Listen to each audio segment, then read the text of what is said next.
겉으로 보이는 이제 교계 지도자나 이제 목사님들의 발언들하고 다르게 한국의 개신교 신도들 전체를 에 대한 여론조사를 보면은 미국처럼 그렇게 한쪽으로 몰려있지 않아요. 그러니까 개신교 전체 가령 우리나라 평균 선거 때 개신교인 전체가 투표를 하는 양상을 보면은 일반 시민들하고 거의 같아요. 차이가 안 나요. 지역적인 차이가 커요. 그러니까 한국의 이제 가톨릭은 좀 많이 비슷하게 퍼져 있고 개신교가 요 경인 지역, 호남 지역이 좀 많고 영남이 이제 네, 불교가 그렇죠. 강해요. 네, 경북 이쪽이 영남 쪽이 이제 이 개신교 약하거든. 그러니까 그 점에서는 겉으로 이렇게 이제 소리가 큰 거에 비하면은 제가 볼 때는 한국 기독교인 평균 그러니까 일반 기독교인 저 같은 그렇게 정치적으로 한쪽으로 편향되어 있진 않아요. 그렇다면은 그 목사님이 되는 과정이 오랜 동안 공부를 한 사람에게 어떤 목사의 그런 라이센스를 주는 그런 과정이 필요한 거 아니냐. 저렇게 예를 들면 우리나라는 그 징역 좀 과거에 흉악범이었다가도 어떤 과정을 좀 거치면 목사라는 그 명함을 팔 수 있지 않느냐. 그래 그런 사람들이 과연 회개했다는 말 하나로 그 책에도 그 변호사님 소개했지만 미량이나 이런 영화 보면 죄를 지었으면서 나는 그냥 혼자서 하느님이 용서하셨다라는 말로 모든 걸 다 퉁쳐버리는 그런 상황이 되어버리니까 가톨릭처럼 굉장히 그 신부가 되기 위한 과정이 조금 타이트하다거나 철저하다거나 자기 관리를 굉장히 요구한다거나 이런 게 아니라 운전면허 따듯이 어떤 라이센스를 주는 거 아니냐라는 그런 게 있어요. 그런 부분에 대해서 어떻게? 그게 이제 교단 구조의 한계들이 있어요. 그러니까 가톨릭은 교단이 하나잖아요. 네네네.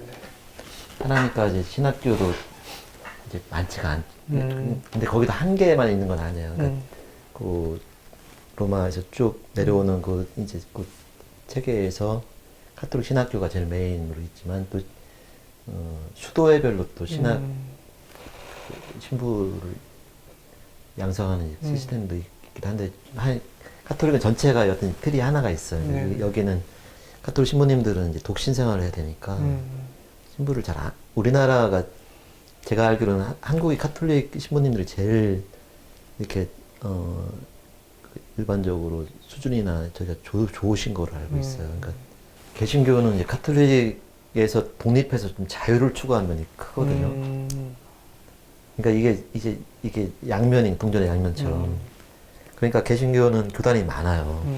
교단별로 독립되어 있어요. 그러니까 그 가톨릭, 개신교 한 개씩 있는 게 아니고 가톨릭 한 개인데 개신교는 교단이 이제 이미 큰 교단이 장로교, 감리교, 침례교, 우리나라 치면 성결교, 그 다음에 이제 여의도 순복음교점 거기는 순복음교단이죠. 뭐 이 정도까지 큰 교단이라고 할 수가 있는데 이제 이 교단들끼리 서로 이렇게 협의를 할 수는 있지만 딴 데를 간섭하기는 어려운 게 있겠죠. 근데 문제는 그 다음에 우리나라는 이 교단들 안에서 분열이 벌어지는 건 한국만 그런 게 아니고 딴 데도 그런 미국도 뭐 자꾸 벌어지는데 우리나라는 그 교단 분열이 훨씬 심해요. 장로교가 제일 한국에서는 장로교가 제일 큰데 그 장로교 안에 교단이 한 100개가 넘는다고요.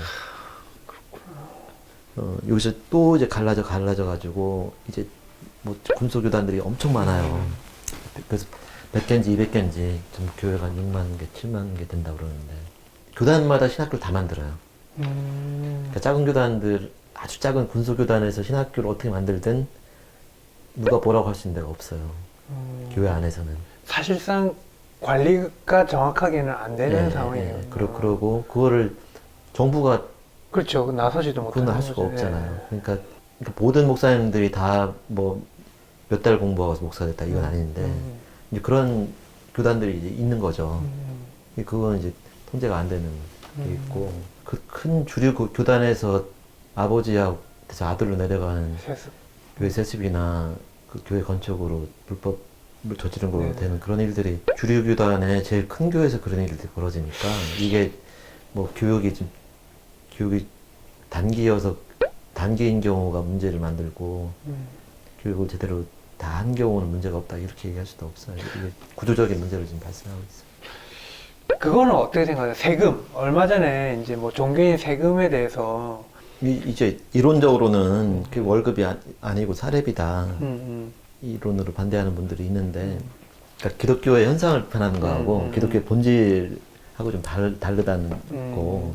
기독교 현상의 문제는 오히려 기독교의 본질을 가지고 이제 그 문제를 원인을 파악하는 게 좀 맞다고 봐요. 그러니까 이제 세금 내는 문제도 민주주의는 이웃들이 서로 같이 살아가는 거잖아요. 그리고 세금은 모든 사람이 다 아깝지만 공동체가 유지가 되려면 세금을 있어야 되잖아요. 공동체 유지 비용으로. 네네. 이건 몇 년 전 통계인데 예산이 한 400조 정도일 때 복지 예산이 130조예요. 근데 개인이나 기업이 연말까지 이제 가난한 사람 돕는 거로 기부하는 돈 총액이 11조예요. 아, 그래요? 네. 어, 그러니까 이게 차이가 많이 나네. 이게 그러니까 우리 옆에 이제 가난한 할머니가 있다든지 독거노 이제 그러니까 성경에 나오는 나그네나 고아나 과부가 있다고 할 때 거기를 도와주는 돈이 내가 돈을 벌어서 다시 쓰고 남는 거에서 착한 마음으로 도와주는 돈이 11조고 전 국민이 또 기업이 내가 이제 내기 싫은데 억지로 세금을 내서 그 세금으로 복지 예산으로 가는 게 130조인 거예요. 이러면은 성경이 얘기하는 이제 내 몸과 같이 이웃을 사랑하는 방법은 세금 내는 거예요. 그러네요. 기부한다고 생각하고 내면 세금 내는 거가 이제 세금 내는 거고 사람은 절대 자기를 부인해서 아깝잖아요. 이걸 이제 그러니까 진짜 마음에 여유가 생기거나 갑자기 막 착해지거나 이래야지 이제 사람 도와주는 돈이 나가잖아요. 주머니에서 남아야지. 근데 그러니까 그거는 자기 부인은 이제 기독교인이건 뭐 기독교인 할아버지건 그건 어려운 건데 그걸 못하니까 이제 이런 기독교 문제들이 생기는데 세금은 강제 부인이거든 이게. 그렇죠. 내기 싫어도 이제 뜯어가는 거예요. 근데 그 뜯어가는 돈 가지고 이제 어려운 사람들을 도와준단 말이에요. 내가 어려우면 내가 그 도움을 받을 수가 있고. 이 세금은 기독교 정신에서 이웃을 사랑하는 제일 큰 도구예요. 그러니까 이게 이제 이 교회나 기독교인들 일반적으로 이제 가난한 사람들 구제하는 일을 많이 하죠. 착한 분들이 많고. 근데 그거를 이제 돈을 벌어서 세금 내고 다 쓰고 남은 돈을 가지고 한다고 생각하는데 사실은 이웃사랑의 행동은 앞에 세금에서 이루어지거든요. 그러니까 그리고 그게 훨씬 쉬워요. 왜냐하면은 강제로 나도 모르게 그냥 가니까. 그래서 그 점에서는 목사님들 쪼들려도 옆에 남들 다 내는 세금을 내는 게 맞죠. 그러니까